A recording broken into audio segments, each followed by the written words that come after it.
Bonjour tout le monde, ici le capitaine Grammaire. Bienvenue à mon deuxième cours officiel en ce début de période d'enseignement à distance. Le confinement tire à sa fin.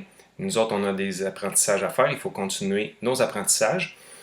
Au cours numéro 1, il y a eu des problèmes techniques. Vous vous en souvenez sûrement pour ceux qui étaient là.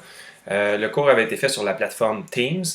Puis j'ai décidé que cette plateforme-là était mal adaptée au cours que je voulais donner. Donc cette semaine, le cours est pré-enregistré et il sera diffusé sur YouTube. Comme ça, il y a moins de difficultés techniques. Je suis beaucoup plus à l'aise avec la plateforme. Le cours va être pré-enregistré. Vous allez pouvoir l'écouter quand vous voulez. Et pendant que le cours se donnera, la boîte de discussion Teams sera ouverte pour une conversation écrite seulement. Les personnes vont pouvoir me poser des questions par écrit. Je serai disponible durant toute la durée du cours. Puis, ça va peut-être éviter certains problèmes techniques. Lors du premier cours, j'avais prévu faire avec vous une visite du portail applicatif pour vous donner un aperçu des outils qui sont disponibles pour vous là et de toutes les ressources qui sont à votre disposition. Donc, je vais tout de suite passer à un partage d'écran, puis je vais aller vous montrer ce qui se passe sur le portail applicatif pour que vous puissiez avoir accès à ça facilement, que vous sachiez où aller quand vous faites des recherches. Je commence donc la saisie d'écran. Je m'en viens directement sur mon bureau. Je vais aller chercher un furteur Internet et je vais directement ici dans mes onglets. J'ai déjà mis dans mes favoris le portail applicatif de la commission scolaire. Je clique. Je m'étais déjà connecté, donc il ne m'a pas demandé mon numéro d'employé ainsi que mon mot de passe. Si vous n'avez pas fait de connexion depuis quelques heures, j'imagine qu'il va vous demander votre numéro dont vous êtes le seul à connaître l'existence ainsi que votre mot de passe. Ici à gauche, je vais commencer juste par vous montrer les applications. Vous avez des applications assez nombreuses. Pour ceux qui ne connaissent pas le portail applicatif, vous avez toute la série Microsoft qui vous permet de créer soit des rencontres, des questionnaires, des sondages ou des documents comme des Word ou des PowerPoint. La série de logiciels Microsoft est ici dans Applications. Vous en avez beaucoup. En ce qui nous concerne, on va plus aller dans la catégorie Liens et ressources, ici à gauche. Vous en êtes dans Liens et ressources. Et dans le bas, on va avoir les ressources pour tous les élèves. Les ressources pour tous les élèves, ce sont des ressources qu'on met à votre disposition pour faire des recherches. C'est exactement le cas dans le travail qu'on fait présentement. Donc, vous pouvez aller sur AlloProf. La plupart des gens sont déjà allés, vous connaissez, il y a énormément de matériel sur AlloProf. Mais il y a d'autres sources, comme Curio, par exemple, qui est une plateforme faite par Radio-Canada qui vous offre énormément de documents pour faire toutes sortes de recherches. Vous avez des collections de vidéos, vous avez des collections d'images. Si vous cliquez sur la petite flèche ici, vous avez d'autres plateformes qui vous permettent de faire des recherches. Vous en avez ici dans la rubrique Paul Arsenault qui vous permettent aussi d'aller sur d'autres ressources comme par exemple la presse, où vous avez accès aux archives de tous les articles de journaux qui ont été publiés dans la presse et depuis très longtemps. Donc ça vous donne une grande source d'informations ici. Vous avez d'autres écoles qui mettent également leur site d'école en lien possible cliquable sur Liens et ressources. Vous pouvez aller là, puis eux autres vont vous offrir d'autres choses. Vous avez beaucoup de ressources disponibles. Donc, quand on dit que vous devez faire des recherches sur votre ordi, ça ne compte pas seulement des recherches dans la barre d'outils de Google, ici, à gauche, mais ça peut aller dans d'autres banques qui sont remplies d'informations mises à votre disposition. Voilà pour la présentation du portail applicatif. C'était ce qui mettait un terme à notre premier cours. J'avais un peu manqué de temps à la première période. Fait que ça, c'est ce qui manquait pour finir le premier cours. Maintenant, on va commencer le deuxième cours, qui est en fait l'écriture du texte qui vient à la suite de la recherche qu'on a fait au dernier cours sur le bio. Pour le deuxième cours, donc le cours d'écriture, j'ouvre mon PowerPoint. Je vais l'activer ici. Et maintenant, on revoit ce qu'on a vu au dernier cours, c'est-à-dire la phase 1 et la phase 2. La phase 1 nous permettait de faire la recherche de documentation. Je l'avais fait pour vous, je vous en ai parlé. Je vous ai parlé des documents écrits qui étaient à lire, soit les magazines, les journaux, et de mettre toutes les idées en lien les unes avec les autres. Je récapitule rapidement le premier cours. Donc, on s'était posé des questions. On avait tenté de répondre à ces questions à l'aide d'un ordi ou d'une tablette, avec des moyens papier et sur un téléviseur. J'avais tout expliqué ça lors de la première période. Et je vous avais dit de ne pas sous-estimer l'importance de cette partie, que c'est relativement long, et d'avoir des attentes réalistes. Ça va vous prendre quelques heures quand même pour faire un travail de recherche de cette ampleur-là. Quand on avait réuni toutes nos informations, on s'était rendu compte qu'on avait beaucoup trop d'informations pour le type de texte qu'on voulait faire. C'est la raison pour laquelle on avait fait un tri. Le tri nous avait amené à 3 catégories d'informations, ou 3 classes, donc l'agriculture, l'élevage et la transformation des produits bio. Et ensuite, on avait demandé, on s'était dit qu'il fallait devenir un peu un spécialiste. Il faut savoir quoi dire, un spécialiste de l'agriculture bio, un spécialiste de l'élevage et un spécialiste de la transformation pour savoir quoi dire. Donc, on avait fait une mini-recherche sur chacun de ces 3 aspects-là. La recherche inclut du texte, mais aussi des images dont on se servira un peu plus tard. Donc, l'agriculture nous avait amené un certain nombre de constats et surtout de règles. La même chose pour l'élevage. On avait dit que dans l'élevage, il y avait des conditions à respecter et aussi des règles à ne pas transgresser. Dans la transformation biologique, même chose, certaines règles de base et certains interdits. On s'était rendu compte pour devenir bio au Québec, il y avait des organismes de certification qui ont chacun un logo et ces certifications-là précisent qu'il y a au moins 70% d'ingrédients bio. Et au Québec, on avait même une organisation qui s'appelle Bio-Québec, qui est encore plus sévère, qui demande d'avoir 95% des ingrédients bio. On avait parlé des ingrédients en vrac comme les fruits, qui n'ont pas besoin d'être identifiés, mais les caisses, elles, doivent l'être. C'est la même chose pour les ingrédients qui sont des aliments ou qu'ils soient transformés, préparés. Au Québec, il y a des certifications, des règles et des interdits à respecter. On avait parlé des références. Où est-ce qu'on trouve tout ça? Le CART-EV qui est très important, qui est un organisme gouvernemental. Quand on parle du bio, c'est sûr qu'on ne peut pas passer à côté de cette organisation-là. Et c'était la fin du premier cours. En ce qui concerne le deuxième cours maintenant, on va passer directement au deuxième cours, ce qui est la phase 3, c'est-à-dire l'écriture du texte lui-même. Donc, quand on parle du texte, c'est sûr qu'il faut respecter un certain plan qui a été enseigné en classe. Puis ça va nous mener à un brouillon qui va éventuellement finir avec une version finale qu'on va appeler le propre. Donc, le plan du texte explicatif, c'est un texte que vous avez déjà vu en classe, qui est très bien expliqué sur Alloprof pour ceux qui ont de la difficulté à se remémorer toutes les parties du texte. J'ai donné quand même une version écrite du plan qui va comme suit. Donc, ça prend un titre accrocheur au début, qu'on peut faire suivre d'un chapeau également, qui est un peu un genre de sous-titre. Le texte lui-même sera en quelques paragraphes. Il y aura le premier paragraphe qui sera l'introduction. L'introduction sera composée d'un sujet amené, d'un sujet posé et d'un sujet divisé. On va tout voir ça tantôt.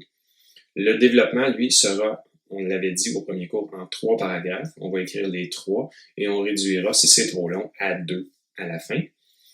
Je donne un nombre de mots approximatif. J'ai dit environ 80 mots pour l'introduction, 70 mots chacun pour le développement. Ça peut être un peu plus long. Il y a des gens, surtout si on fait seulement 2 paragraphes, les paragraphes vont être un peu plus longs. Le dernier paragraphe du texte sera la conclusion. Une quarantaine de mots, on verra, il y a 3 parties dans la conclusion. On va toutes voir ces parties en détail au fur et à mesure où on va faire l'écriture. Au fur et à mesure qu'on va écrire, on va avoir besoin de mots charnières, c'est-à-dire de mots qui sont des pivots d'une phrase à l'autre. Donc, quand on écrit la première phrase, on l'écrit et on essaie d'enchaîner la deuxième phrase à la première. On appelle ça, les mots qui permettent de faire ça sont des mots charnières. Mais là, j'ai donné ici une liste qui est fournie par l'Office de la langue française du Québec. C'est très complet, il y en a beaucoup. Donc, on pourra y revenir au besoin pendant l'écriture. Et chaque mot charnière fait partie d'une catégorie. Donc, quand on veut que la deuxième phrase marque une progression par rapport à la première, on prend un mot charnière ici dans cette liste-là. Si on veut introduire un sujet, on veut commencer une explication, on peut commencer par ici. Si on veut amener une cause, donc on peut expliquer pourquoi quelque chose est arrivé, les mots charnières sont ici dans cette boîte-là. Et il y en a énormément. Donc, il faut regarder le titre de la boîte et se servir, par exemple, quand on veut amener une conséquence, un effet ou un résultat, on peut utiliser donc, mais il y a beaucoup de substituts au mot donc. Puis ça serait évident là, de ne pas toujours prendre le même. Quand on choisit donc une fois, on pourrait prendre des synonymes ou des équivalents pour les fois suivantes. Même chose avec le et, quand on est dans une addition, qu'on veut additionner deux causes, deux conséquences ou deux n'importe quoi, on peut utiliser le et, mais il y a aussi beaucoup d'autres substituts au mot et pour éviter de faire des répétitions inutiles à l'intérieur de notre texte. Donc, je termine la liste des mots charnières et je m'en vais ensuite dans le brouillon lui-même que j'ai déjà composé pour vous. Donc, le titre, je l'avais déjà choisi. Si je reviens dans le PowerPoint, je l'avais déjà mentionné plusieurs fois. Le bio, c'est quoi au juste? J'ai choisi ça comme titre. C'est la question de base. C'est la question qui nous est imposée en début. J'ai choisi ce titre-là, évidemment, un titre. Il y a beaucoup d'autres possibilités qu'on aurait pu prendre. Et juste sous le titre, j'ai mis ce qu'on appelle un chapeau.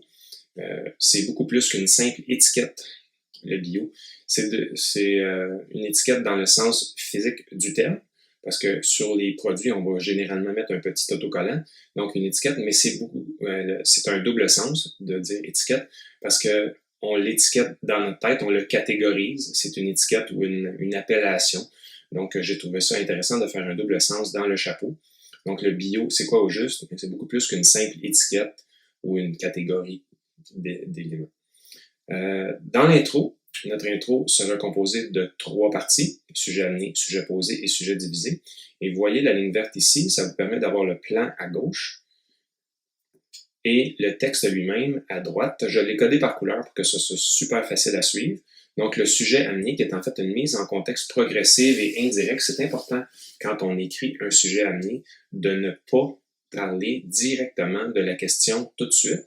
Donc, on dit que c'est indirect. On va essayer de faire une entrée en matière qui va nous amener vers la question sans parler de la question directement. Et progressive, ce que ça veut dire, c'est qu'on est de plus en plus près de la question au fur et à mesure qu'on avance dans le sujet posé. C'est-à-dire que quand on est au début ici, je vais vous lire ce que j'ai écrit, on ne pourrait pas se douter, après la première phrase, qu'on va se poser la question « Qu'est-ce que c'est le bio? » Mais au fur et à mesure qu'on avance, c'est comme une entonnoir, un peu, un principe d'entonnoir qui nous permet de nous approcher de la question au fur et à mesure qu'on progresse dans le sujet amené. Le sujet posé, c'est la clarification de la question telle qu'elle, ce qu'on veut éclaircir en écrivant ce texte-là. Donc, le bio, qu'est-ce que ça signifie exactement? C'est notre question qui nous a probablement été soumise par notre enseignant avant que la recherche elle-même commence. Et le sujet divisé, qui est la dernière partie de notre introduction, c'est la présentation des aspects qui seront présentés dans le texte. Donc ici, j'en ai 1, 2, 3 qui seront présentés. Donc l'agriculture, l'élevage et la transformation, c'est le tri qu'on avait fait dans notre présentation, dans notre recherche au premier cours. Donc si on lit ça, les kiwis, les champignons shiitake et la viande d'autruche n'ont pas toujours été présents sur les tablettes des épiceries québécoises. En effet, mot charnière ici, et vous remarquerez que tous les mots charnières ont été illuminés en rouge pour les mettre clairement en évidence. En effet, avant que les transports et les méthodes de conservation deviennent ce qu'elles sont aujourd'hui, les consommateurs n'avaient pas à leur disposition autant de choix de fruits, de légumes ou de viande. Aujourd'hui, non seulement doit-on choisir parmi une très grande variété de produits, mais on doit également choisir si on veut des produits biologiques ou conventionnels. Là, vous voyez qu'ici, on s'est vraiment approché de la question. On parle des produits bio presque directement. On est à la fin du sujet amené, c'est normal. Cela dit, bio, qu'est-ce que ça signifie exactement? Afin de bien comprendre le concept de produits biologiques, il faudra aborder l'agriculture, l'élevage et la transformation biologique. C'est la fin de notre intro. L'intro regroupe ces 3 parties-là en un seul paragraphe, c'est bien écrit ici, et ça va faire en sorte qu'on va avoir une intro qui va se tenir, qui va être vraiment pertinente, progressive, indirecte qui nous amène à la question, et la question est divisée en 3. C'est une très bonne intro. Par la suite, on va s'en aller dans le développement. Le développement va évidemment avoir 3 paragraphes. Le premier paragraphe va parler d'agriculture. Le deuxième paragraphe va parler d'élevage. Et le troisième paragraphe va parler de transformation. Et c'est important que l'ordre des paragraphes respecte l'ordre de présentation dans le sujet divisé. On n'aurait pas pu, par exemple, parler dans le premier paragraphe du développement de transformation, dans le deuxième d'agriculture et dans le troisième d'élevage. Il y aurait un problème de cohérence à ce moment-là. Et le critère 2 dans la grille de correction serait pénalisé parce qu'il faut respecter l'ordre du sujet divisé dans le développement. On passe au développement. Le développement, premier paragraphe, je vais placer un intertitre, c'est-à-dire un titre seulement pour ce paragraphe-là. Il va parler d'agriculture, donc je parle d'une agriculture consciencieuse et il y aura une suite logique. Vous allez voir que le deuxième paragraphe du développement parlera d'élevage et il y aura une suite, un genre de fil conducteur avec les intertitres. Chaque paragraphe de développement commence par un organisateur textuel qui nous permet de marquer une organisation dans notre texte, c'est ce que ça dit.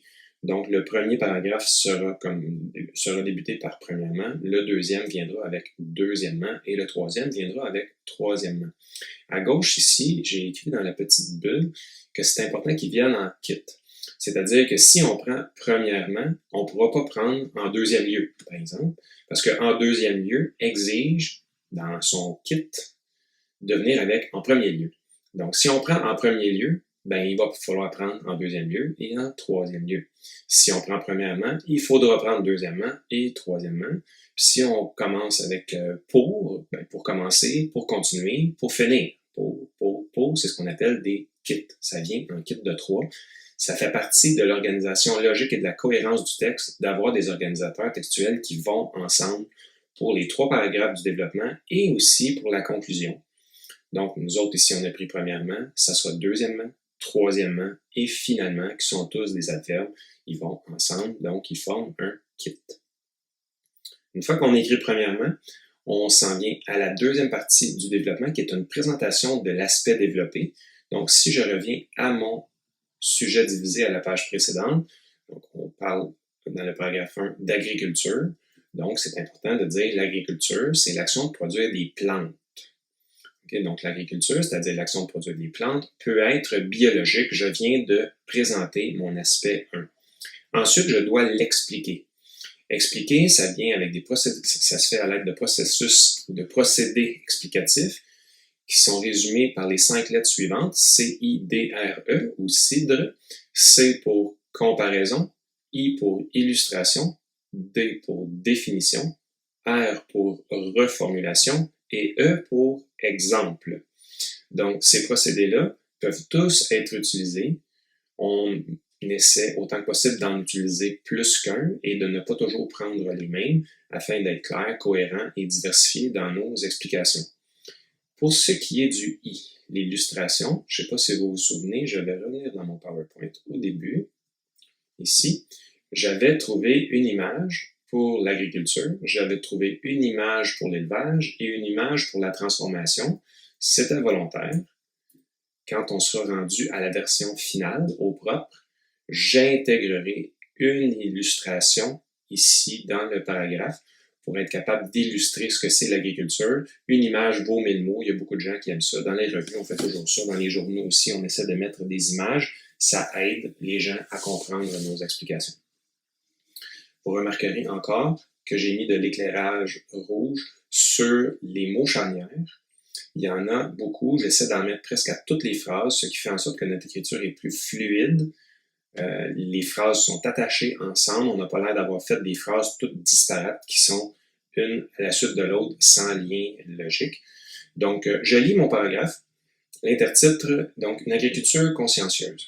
Premièrement, l'agriculture, c'est-à-dire l'action de produire des plantes, peut être biologique.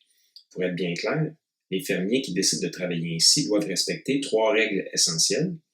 Les engrais, aussi appelés fertilisants, doivent être d'origine naturelle. On doit éviter l'usage d'insecticides et de pesticides. Et finalement, les semences ne doivent pas être génétiquement modifiées. Pour ceux qui s'en souviennent, on peut revenir un petit peu en arrière ici. Vous vous rappelez, dans notre premier cours, qu'on avait dit dans l'agriculture qu'il y avait 3 règles. Donc, pas de fertilisants synthétiques, pas de pesticides, pas de semences OGM. Il y a vraiment un lien entre notre texte et les recherches qu'on a faites. Donc, les engrais, les insecticides et les semences, ce sont nos 3 interdits qu'on avait mis dans notre recherche. Je continue ma lecture. Au quotidien, ces règles changent grandement les manières de travailler conventionnelles. En effet, les plantes bio ne poussent plus sur le sol, mais grâce au sol. C'est vraiment important de comprendre que ça change toute la dynamique. En somme, avant de passer à la conclusion partielle, je veux juste faire un petit résumé de ce qui s'est passé ici. On a expliqué à l'aide des règles, dans le fond, on a donné un peu une définition de ce que c'est l'agriculture biologique, c'est le respect de, et on a ajouté à la fin une petite constatation, un exemple, on a donné des exemples, on a reformulé ici. Donc, il y a plusieurs processus explicatifs qui sont utilisés dans le petit bout de paragraphe ici. Et on termine notre paragraphe avec une conclusion partielle. En somme, l'agriculteur bio se doit de produire, mais il a toujours en tête que sa terre doit être traitée de sorte qu'elle demeure fertile, et ce, en respectant l'environnement et les écosystèmes. Donc, un respect qui s'installe. Et ça, ici, une conclusion partielle, ce que c'est une synthèse ou un résumé en une seule phrase de ce qu'on dit dans l'ensemble du paragraphe. Et ça met fin à notre paragraphe 1 du développement. Le deuxième paragraphe du développement sera constitué exactement des mêmes parties dans le même ordre, mais on va parler à ce moment-là de l'élevage. C'était notre deuxième aspect.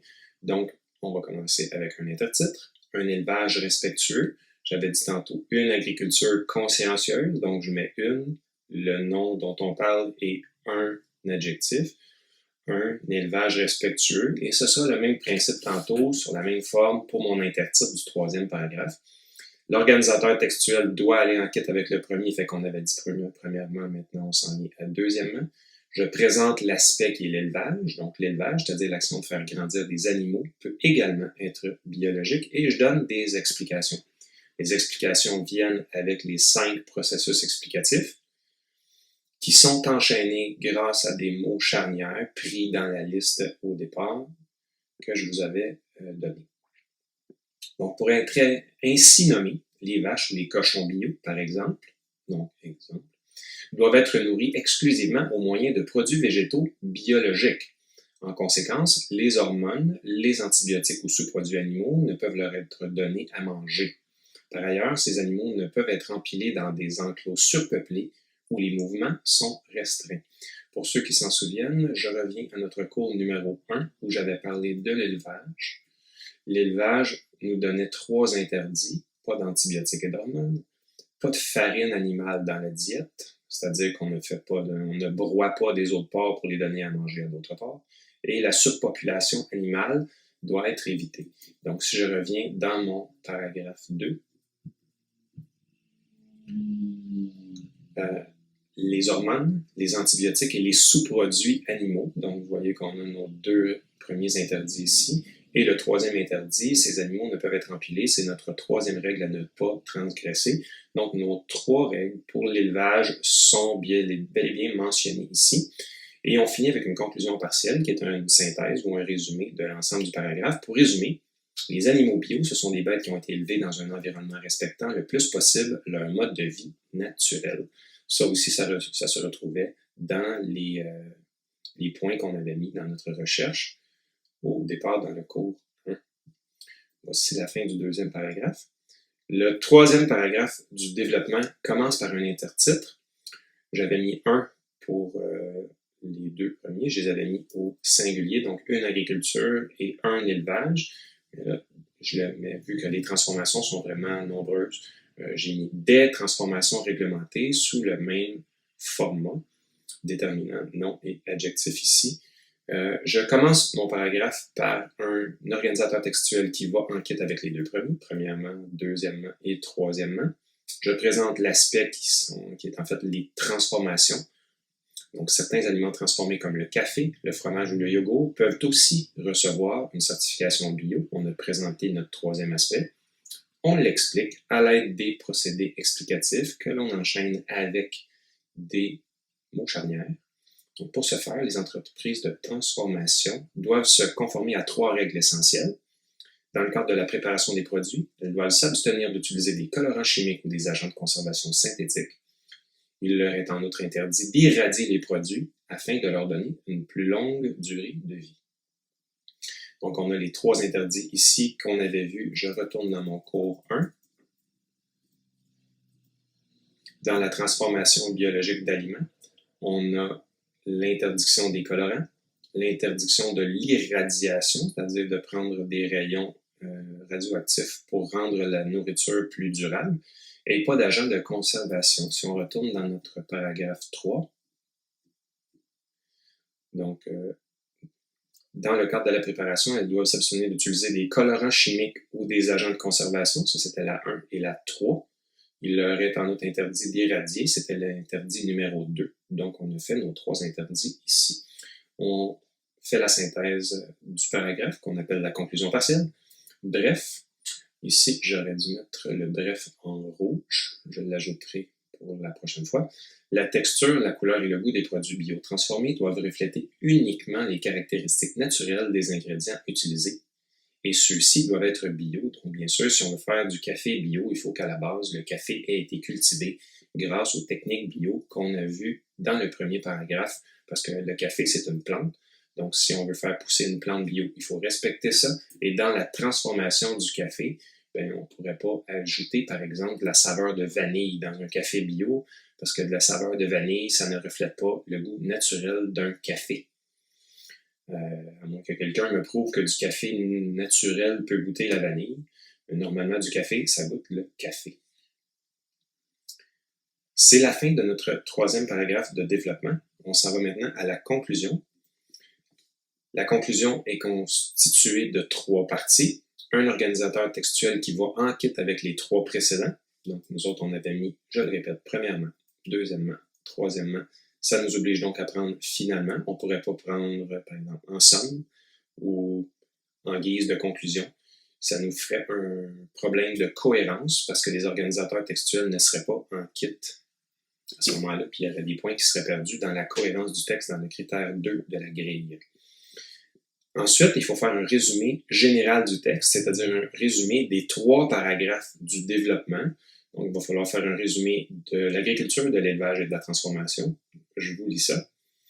Les produits biologiques peuvent être d'origine végétale ou animale, ils peuvent être naturels ou transformés, mais une chose est certaine, ils obligent les producteurs à respecter de nombreuses règles et interdictions.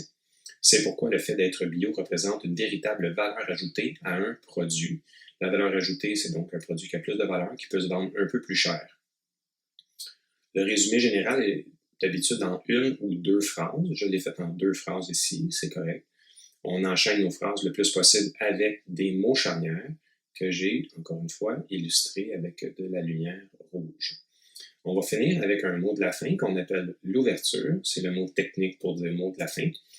Le mot de la fin commence généralement par un mot charnière qui aura été pris dans la section conclusion pour marquer une conclusion. Et le mot de la fin, vous avez plusieurs possibilités pour être capable de faire un mot de la fin ou une ouverture convenable. Premièrement, vous pouvez prendre un aspect du texte qui n'a pas été traité. C'est ce que j'ai choisi. Vous verrez tantôt quand je le lirai qu'il y a des aspects qui n'ont pas été traités dans ce texte qui seraient agréables de voir dans d'autres textes. Vous pouvez vous poser une question à vous-même à laquelle vous ajouterez une réponse personnelle. Et non, vous, qu'en pensez-vous? Vous n'adressez pas la question au lecteur, mais bien à vous-même. Et vous répondez en tant que vous-même. Troisième possibilité, une conséquence de très haute importance qui mène à une phrase choc. Donc, si on ne fait pas d'aliments bio, il pourrait arriver des choses catastrophiques. Arriver à une phrase choc comme ça.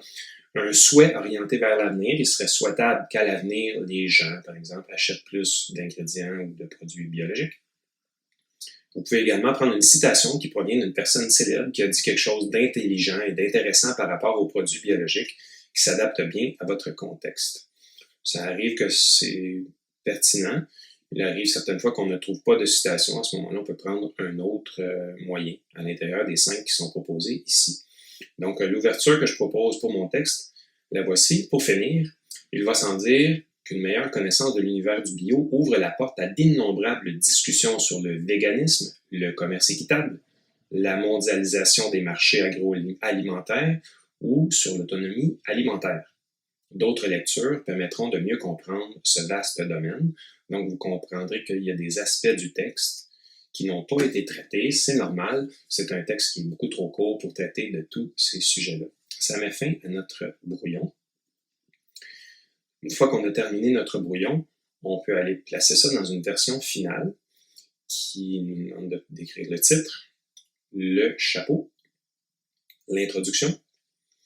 Ici, on a notre intertitre 1, notre paragraphe 1 avec l'image, notre intertitre 2, paragraphe 2 avec image, notre intertitre 3 avec le paragraphe 3 du développement et l'image correspondante, et la conclusion.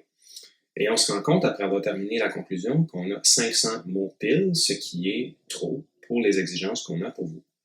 Et là, ça arrive à beaucoup de personnes qui arrivent à la fin de leur texte et qui me disent « Je suis dans l'embarras, j'ai trop de mots, c'est trop long, que faire? » Donc, que faire? C'est trop long, mais il faut faire des choix. Donc, je pensais avoir fini d'écrire. Mes attentes étaient de n'écrire que du premier coup puis que tout irait bien, mais malheureusement, mon texte est trop long. Donc, on ne pourra pas traiter les 3 aspects dans notre version finale. Le but est d'écrire 350 à 400 mots et non 500, donc on devra couper quelque part. Donc, j'ai choisi d'éliminer le 3e aspect. J'aurais pu choisir d'éliminer un des 2 autres, mais je trouvais ça pertinent de parler des plantes et des animaux parce que ça fait partie vraiment de la chaîne de base de ce qu'on mange. La transformation aussi, c'est important, mais il faut faire un choix. Donc, j'ai enlevé le 3e aspect. Je devrais couper une partie de mon développement. Je devrais également ajuster mon sujet divisé, parce que dans le sujet divisé, j'avais 3 aspects.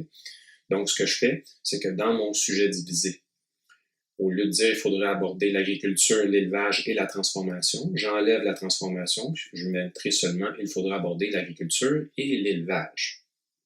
Donc, ça fait en sorte que ça diminue un peu ici. Le premier paragraphe reste tel quel dans mon développement. Le 2e paragraphe reste tel quel. Et j'élimine complètement le 3e paragraphe, ainsi que son image correspondante, bien sûr, parce qu'on n'en a plus besoin. Ma conclusion reste telle quelle, et en faisant ça, mon texte retombe à 395 mots, ce qui est parfait. On cherchait entre 350 et 400, ce qui est donc excellent. Voilà, c'est la fin du 2e cours. Vous avez maintenant écrit avec moi, vous avez pu me suivre dans l'écriture d'un texte explicatif complet. Vous avez fait la recherche, vous avez fait le tri des informations, vous avez été capable d'écrire un brouillon, un propre, et d'ajuster le propre exactement à ce que vous vouliez. C'est un bon travail, je vous félicite et on se revoit la semaine prochaine.